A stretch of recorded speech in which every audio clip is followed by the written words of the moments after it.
예, 미가 6장 8절 받들어 봉독합니다. 사람아 주께서 선한 것이 무엇임을 내게 보이셨나니 여호와께서 내게 구하시는 것은 오직 정의를 행하며 인자를 사랑하며 겸손하게 내 하나님과 함께 행하는 것이 아니냐.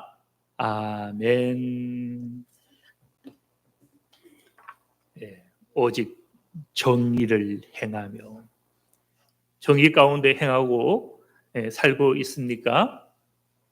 예, 그렇게 해야 될 이유가 있죠. 우리 하나님은 정의로우시더라. 그 주제로 내일 아신신앙연구소에 가서 7시에 유튜브 생방송과 더불어서 하나님은 정의로우신가 신종론 문제 가지고 오픈 스터디 발제 한 30분 혹 시간이 좀 더 되면 한 40분 정도 강연이라 해야 되나? 하여튼 발제를 할 것인데요. 같이 기도해 주시고 우리 성도님들은 어떤 의미에서 복이 있죠.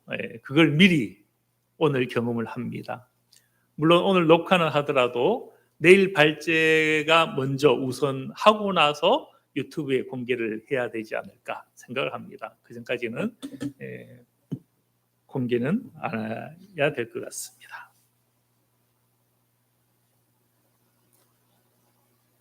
뒤에서 넘겨주실래요? 왼쪽은 영상으로 제 얼굴이 나오는 화면이고 실제 할 때에 오른쪽은 이 자막이 나오는 부분입니다. 핸드폰이나 컴퓨터로 보시면 되겠고요. 링크는 내일 보내드리도록 하겠습니다.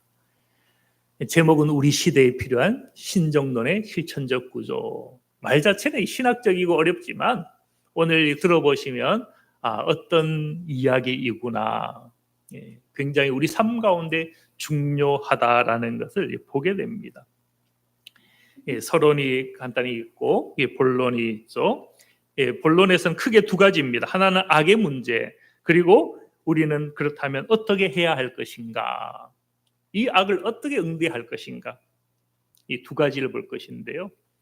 도대체 이 악은 어디서 왔나요? 또 그렇다면 그 악은 어떤 특징을 가질까요?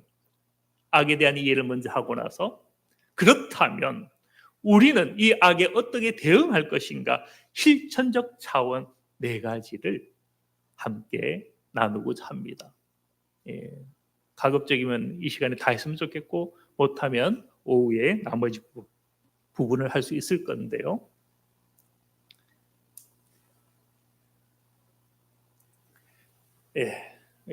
빨리 안 돼. 자, 서론.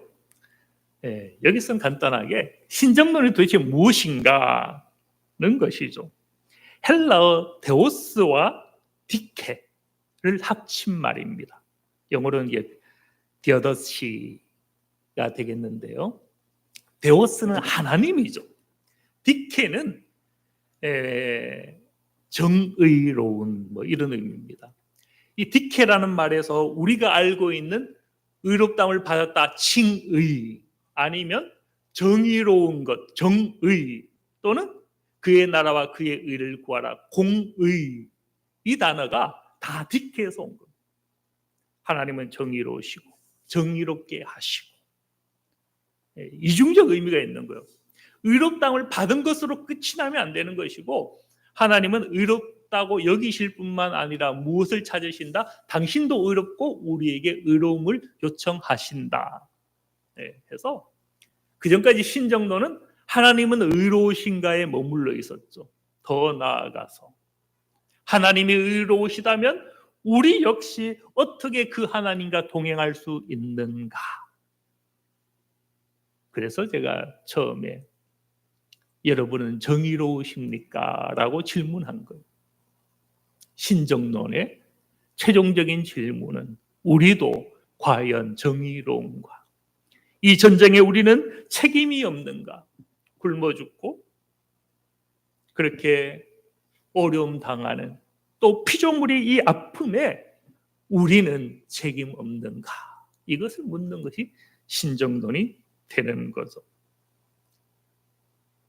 오늘의 문제를 다 이야기하기에 앞서서 고대에는 이 신정론을 어떻게 이해를 하고 있는가를 간단히 볼 필요가 있는데요. 5가지 특징이 있습니다. 창조는 선하다. 이 악이 하나님으로부터 온 것은 아니다라는 이야기죠. 그렇다면 이 악은 어디서 왔는가? 우리는 생각해 볼 수가 있는 것. 2번째, 악은 인간 및 피조 세계에서 비롯되었다. 성경에 보면 아담으로 말미암았잖아요.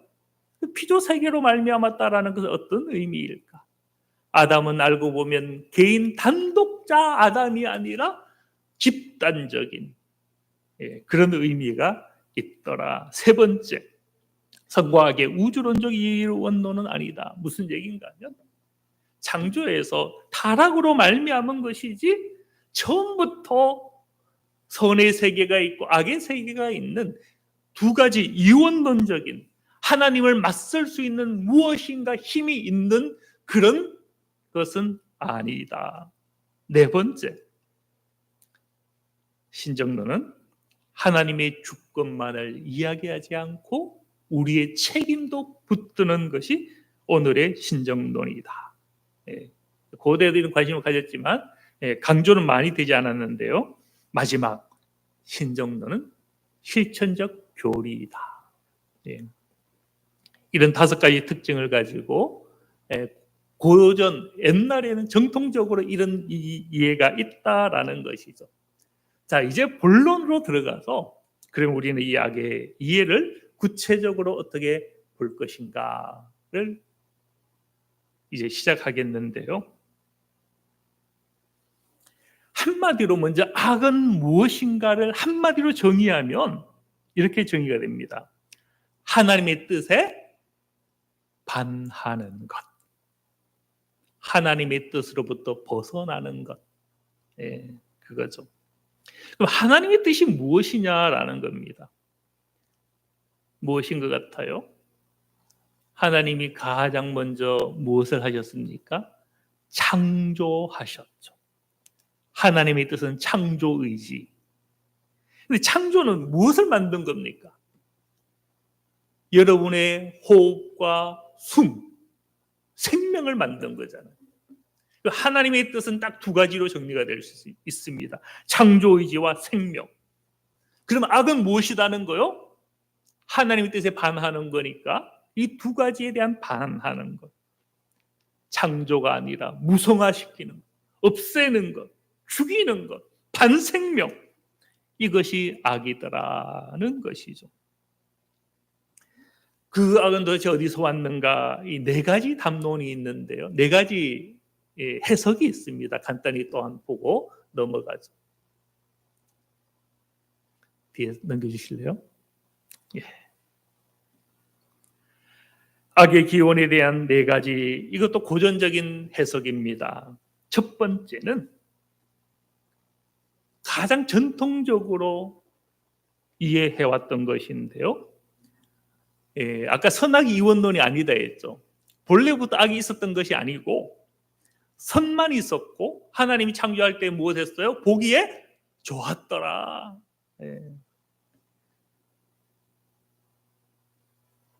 첫 번째, 그럼 악은 어디서 왔는가? 선의 결려에서 왔다. 처음부터 있었던 건 아니다. 선하게 세상을 지었지만 우리는 무엇한 인간입니까? 유한한 인간이죠. 유한한 인간은 완전하지가 못하죠.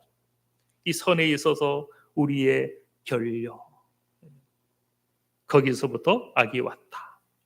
2번째, 초경험적 입장. 이 악은요, 아무리 우리가 찾고 노력하고 철학적으로 생각해도 다 알 수 있다 없다? 없다. 초경험적이더라. 우주적 차원이 있더라. 3번째, 이 악은 창조로부터 왔다. 어떻게 보면 창조로부터 왔다는 게 이런 의미도 됩니다.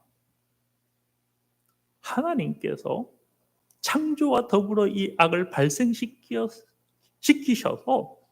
무엇인가 이 악을 통하여서 당신의 목적을 이루고자 하시는가?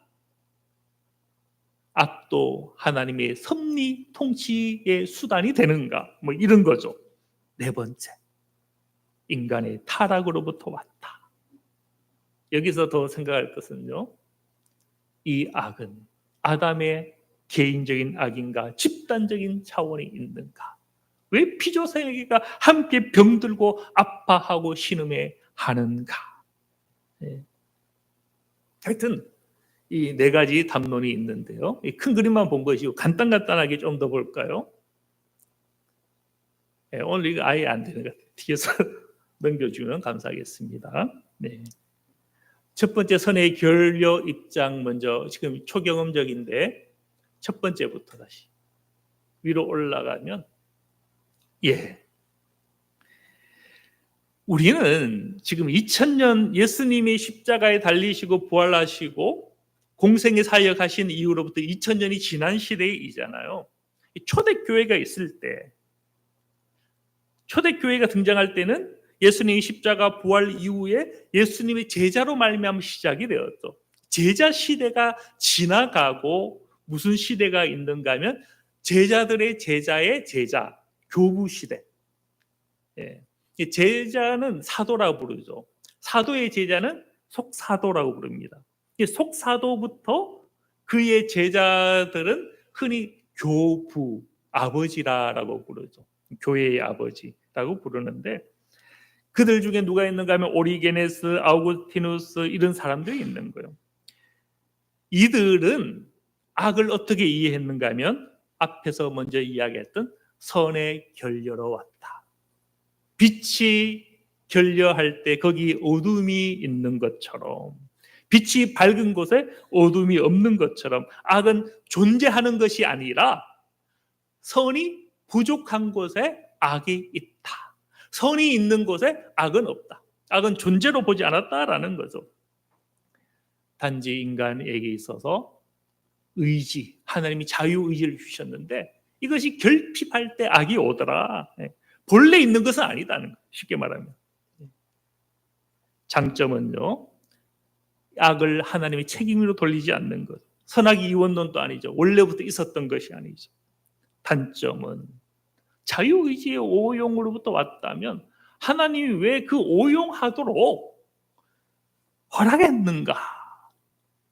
그렇다면 이 악의 책임은 누구인가? 인간인가? 하나님인가? 이런 문제가 있다. 또 하나는 결여라는 것은 조금 무엇인가 부족하다라는 의미잖아요.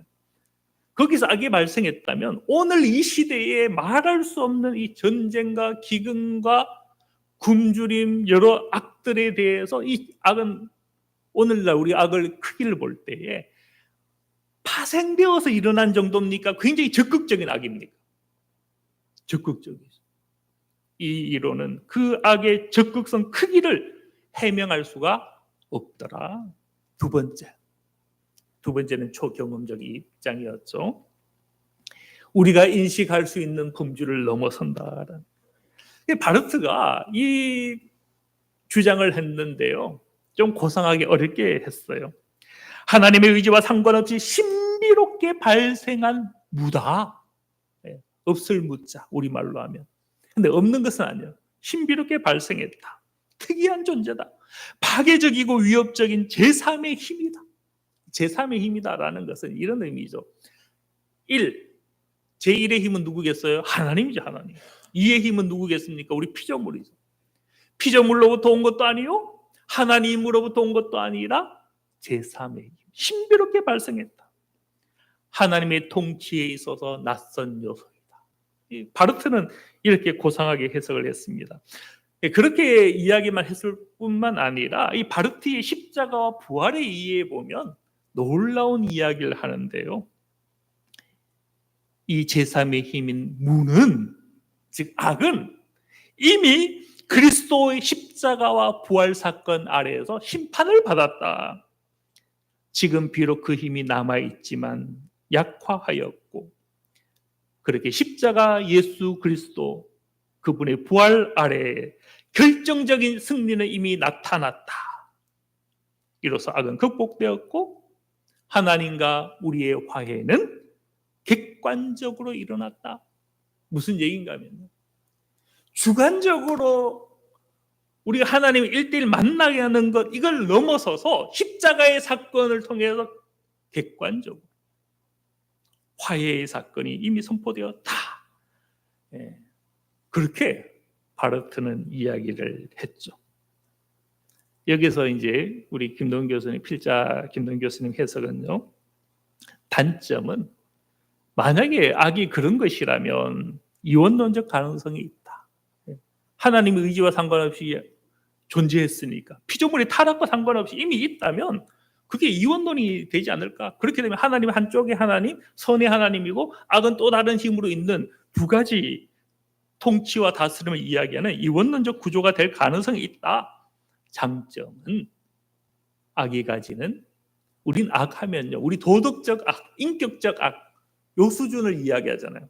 그런데 여기는 인간악, 윤리적, 사회적 악, 자연악, 우주악, 우리가 알지 못하는 굉장히 포괄적인 악을 이해하는데 도움이 되는 장점이 있다라고 평가를 합니다.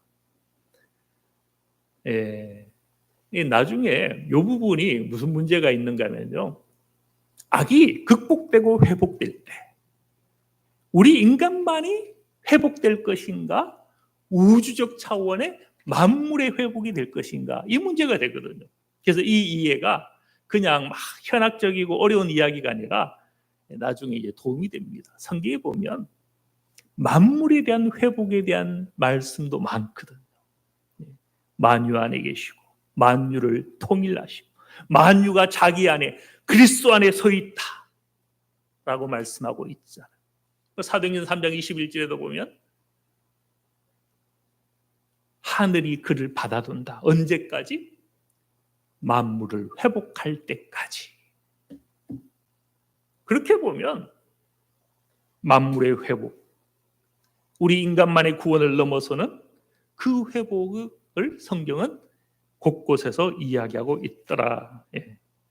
여기서 시간이 넘어가면 안 되니까 제가 사실 걱정.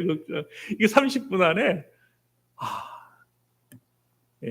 가능하지 않은 이야기인데, 그래서 오늘 딱 제가 마무리를 오후까지 하고 나서요, 어디서 말을 다 잘라야 될지 뭐 봐야 될 것 같아요.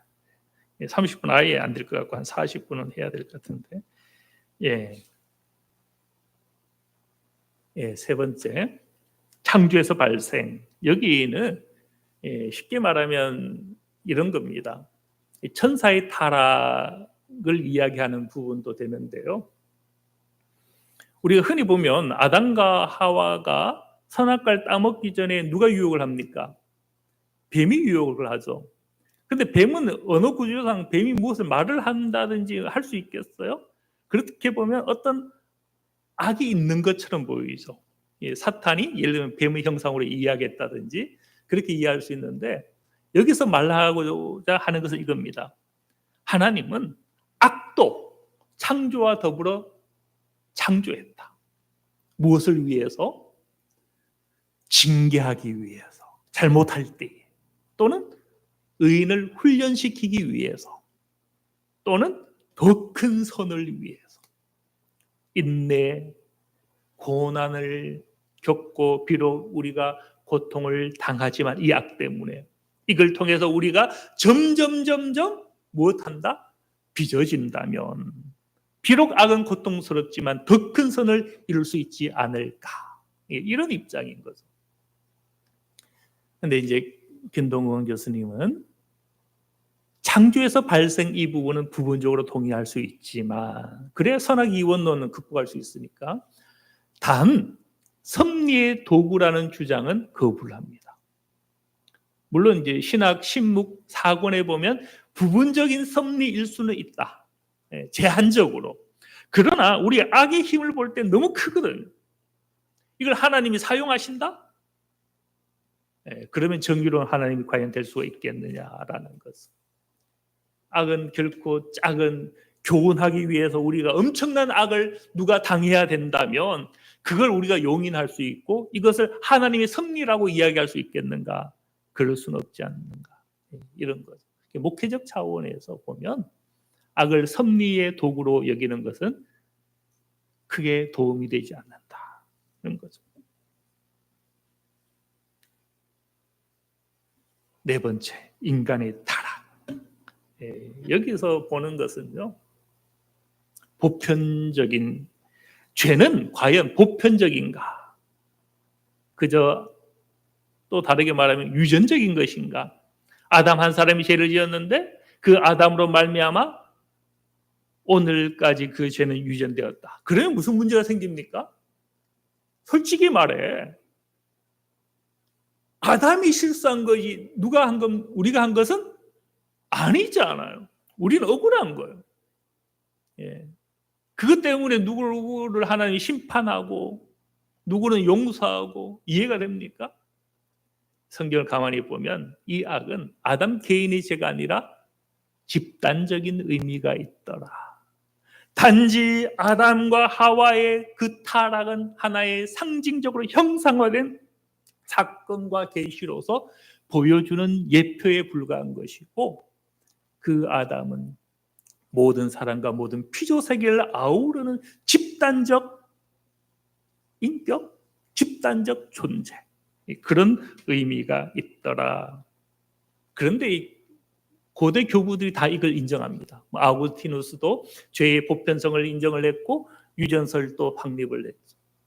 이 보편성은 종교개혁자 루터나 칼빈이나 개혁 정통주의자들, 그리고 오늘날 이 바르트나 브루노 다 인정을 하는 것이고요. 보네퍼는 이 보편성을 이런 표현을 썼네요. 아담이 하나님처럼 되려는 이 신지식, 그렇게 일을 하다가 그 자신만이 아니라 하나님과 피조 세계도 깨어지고 또 피조와 피조, 우리와 우리의 이웃, 우리와 자연, 피조 세계 안에 양육, 강식 등등 그 아픔이 생겨났다. 보편적인 성격을 보네포도 이야기를 하죠. 틸리도 마찬가지고.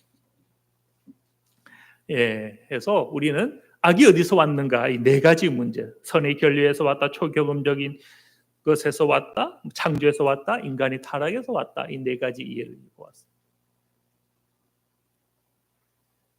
그리고 이 악은 그러면 어떤 특징을 가지고 있는가? 인간이 가진 주체성을 그 안에 보여주죠. 또 보편성, 우리가 아까 본 것처럼 아담 개인의 문제가 아니라 온 피조 세계와 우주를 아우르는 이 집단적이고 보편적인 차원이 그 안에 있다라는 것이고, 그렇게 보면요, 이 부분을 우리가 분명히 묵상하면 지구 끝에 누가 당하는 이 악의 고통이 나의 문제와 분리되는 게 아니에요. 나만의 행복은 없습니다. 더불어 우리 집단적인 공동체적인 이 아픔의 문제, 누군가의 아픔은 나의 아픔일 수 있고 누군가의 기쁨은 우리의 기쁨이 될 수 있는 개별적인 악의 문제가 아니다. 그런 말미암아 무슨 현실이 우리 가운데 있습니까? 모순의 세계가 우리 앞에 있잖아요. 뭐 가진 자는 더 가지고, 원래는 배고픈 자가 좀 보충이 되어야 되는데 배부른 자는 더 배부르고 굶는 자는 더 굶게 되는 이 모순의 현실, 악의 현실과 하나님의 질서가 이 땅에 같이 있는, 그렇다면 이것은 우리에게 무엇을 요청하는가는 거죠. 이제 제 해석을 이제 볼 건데 뭐 시간이 벌써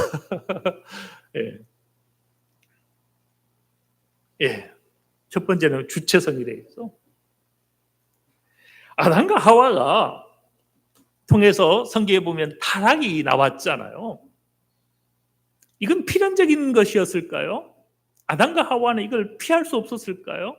만약에 피할 수 없었다면 그건 아담과 하와의 문제입니까? 하나님의 문제입니까? 하나님의 문제죠. 그런데 성경에 보면 창세기 특히 3장에 뱀과 하와의 대화를 보면 아담과 하와는 무엇을 가지고 있었다? 자기 주체성을 분명히 가지고 있더라. 심지어 그 주체성을 가만히 들여다보면 하나님의 말씀을 무엇 해버립니까? 한 부분은 빼버리죠. 3장 1절. 3장 2절에 보면 더 해버리죠. 그리고 더해서 어떤 우리가 나눈 방식대로 하면 확장, 곱해버리고 또 축소, 나누어 버리죠. 무엇 했다는 거요? 마음대로 더했다가 뺐다가 곱했다가 나누는, 누가요? 아담과 하와가. 무엇에 대해서? 하나님의 말씀에 대해서. 정령 죽으리라 했는데 죽을까 하노라로 바꿔버렸죠. 각종 열매를 먹을 수 있다 했는데 각종을 빼버린 거예요. 그렇게 즉 아담과 하와에게는 무엇이 있었다라는 거예요? 하나님의 말씀에 맹목적으로 복종해야 되는 것은 아니었다. 순종할 수도 있고 불순종할 수 있는 주체성이 그에게 있더라. 그래서 결국 이 타락은 어디서 왔는가? 자유의지, 그 주체성에서 왔더라. 그래서 이 주체성 자유의지를 오리게네스나 교부들, 아구티누스나 또 종교개혁자 켈빈, 루터, 바르트 몰트만 다 이걸 인정을 하죠. 그런 까닭에 이 자유의지의 오용은 창조의 결함을 뜻하는 건 아니다라는 거예요. 우리가 창세기 읽을 때 그거잖아요. 하나님이 지은 이 세상에 죄가 들어왔다면 무언가 하나님이 실수하시거나 부족하거나 한계가 있는 창조의 오류가 아닙니까? 그렇지 않다는 거죠. 왜요? 그것은 하나님 우리에게 허락했던 자유 때문에 왔기 때문에. 본질은 자유다라는. 우리가 그것이 있기 때문에 그것은 진정한 자유, 심지어 무엇까지 할 수 있는 하나님의 뜻을 거스릴 수 있는 자유. 그게 그 자유를 우리에게 허락했기 때문에 이것은 창조세계의 결함을 뜻하는 것은 아니다. 심지어 하나님은 범죄 이후, 타락 이후에도 인간의 주체성을 무엇 하신다? 존중하신다. 그래서요, 이 주체성이 아직 우리 있기 때문에 우리는 응답할 수 있는 거예요. 순종할 수 있고 또 이 악에 무엇 할 수 있다라는 거에 맞설 수 있는 거예요. 주체성. 예. 두 번째, 악은 무엇이 있다는 거예요? 보편성이 있더라. 아담 알고 보니 집단적 존재이더라. 예. 틸리도 인간이 가지는 그 사멸성, 죽음은 피조세계의 죽음과 분리되지 않더라. 예, 그 얘기를 하죠. 또 성경에 보면 사도 바울이 자주 이야기하는 고린도전서 로마서 5장 12절 한 사람으로 말미암아 세상에 무엇이 들어왔다라는 거요? 죄가 들어오고 한 사람으로 말미암아 세상에 집단적인 거예요. 아담 한 사람 개별자가 아닌 거예요. 또 마찬가지죠. 그리스도 한 분의 순종으로 말미암아 이 세상에 또 무엇이 들어옵니까? 구원이 들어오죠. 그리고 고린도전서 15장 28절이나 등등의 말씀을 하고 있죠. 그렇게 악에는 보편성이 있다. 창조도 보면 하나님께서 인간을 만드실 때에 3장에 보면 1장, 2장을 다 2장에 분명하게 볼 수 있는 것은요. 흙으로부터 무엇을 만들었습니까? 인간을 만들었죠. 인간은 알고 보면 흙인 것이고 자연인 것이고 피조세계의 한 부분인 것이지 피조세계가 분리되어 있지 않더라. 보편적. 그래서 아담이라는 말을 어떤 데는 사람으로 번역을 했어요. 개인 아담일 때가 있고 그 아담이 온 사람을 다 지칭할 때가 있다는 거예요. 또 이 아담을 풀어서 아담아라고 하면 그 순간 흙이 됩니다. 그 얘기는요. 최초의 아담은 그 자신일 뿐만 아니라 자연이었고 피조세계였어요. 그렇게 보편적이더라. 성경을 가만히 보면 예수님도 성육신을 입고 오셨는데 사람의 몸을 입었다 해서 사람만을 구원하는 그 하나님은 아닌 거죠. 온 만물에 대한 그런 의미의 성육신도 보편적인 것이고 십자가 사건도 마찬가지. 고린도후서 5장 19절에는 무엇을 이야기합니까? 만유의 회복을 이야기하고 있어요.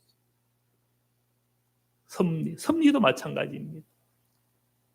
만물을 회복할 때까지 사도행전 3장 21절에 말씀하죠. 또 골로새서 1장 15절에서 20절은 만유를 통일하시고 만유를 구원하시는 것을 이야기하죠. 노아의 언약도 세상과의 언약이었죠. 그렇게 보면 가만히 우리가 이 보편성을 따지고 보면요, 악은 윤리적인 것을 넘어서 사회적인 악으로 이해할 수 있고 자연과 우주악도 있고, 우리가 이제 흔히 자연악을 이야기하면 이런 겁니다. 쓰나미로 누가 죽습니까? 생물이 죽고 사람이 죽죠. 근데 쓰나미는 누가 일으켰습니까? 자연이 일으킨 거잖아요. 이걸 자연악이라고 이해를 했어요. 근데 현대적인 자연악은 조금 이해가 더 넓습니다. 우리가 이해할 수 없는 방식, 양육강식도 마찬가지예요. 동물이 동물을 잡아 죽이는 이것도 악의 한 방법이죠. 우리는 이걸 자연 섭리다, 당연하다. 사자가 고라니를 잡아먹는 건 어떤 의미에서 당연한 것이고 선이라고 보겠지만, 이것은 또 다른 차원에 보면 악의 한 형태다라는 거죠. 근데 악의 이해가 상당히 넓은 거죠.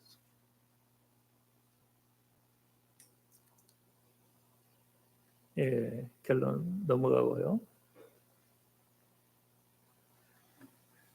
이거 보니 이 지금 절반을 하고 있는데 벌써 이제 시간이 40분이 다 되어서요. 여기까지 하고 마치고 나머지 부분을 오후에 하는데, 오후가 사실 진짜거든요. 예, 제가 이걸 해보니 내일 할 때 시간을 어떻게 해야 될지가 확실히 오네요. 예.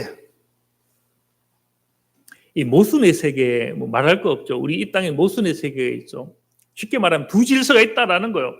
하나님께서 다스리는 선한 질서가 이 땅에 있는가 하면 이 땅에는 파괴적인 질서도 같이 있더라. 그러니 모순의 세계인 거죠. 그런데 십자가와 부활의 사건도 알고 보면 영적인 사건인데 이건 역시 모순적인 거예요. 십자가는 무엇을 가리킵니까? 하나님 없음을 가리키잖아요. 엘리 엘리 라바 사박다니, 아버지여 왜 나를 버리시나이까. 거기에는 무엇이 지금 경험되고 있습니까? 하나님 없음이 경험되잖아요. 우리 삶 가운데 때때로 내가 고통받을 때에 그 경험을 합니까? 안 합니까? 우리가 믿는 자지만 하나님 없음을 우리도 경험을 하잖아요. 그게 십자가거든요. 십자가. 근데 부활은 무엇을 뜻합니까? 그리스도의 능력, 아버지의 능력을 그를 살리신 하나님 있음의 사건이죠. 십자가와 부활이 우리가 늘 고백하는 것인데 사실 이것은 모순이거든요. 하나는 하나님이 없음이요, 하나는 하나님이 있음이죠. 세상에 있는 모순을 하나님에 대한 신앙 고백의 모순으로 극복하신 두 가지 모순.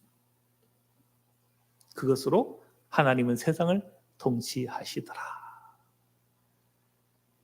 그런 모순은 결국 우리를 무엇으로요? 하나님의 부름에 소명으로 우리를 초청하는 것. 우리가 이 현실 앞에서요, 하나님은 어디 계셨습니까? 라고만 묻는 신정론은 이제 그쳐야 된다라는 거죠.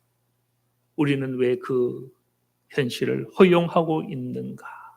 나는 그때 왜 침묵했는가?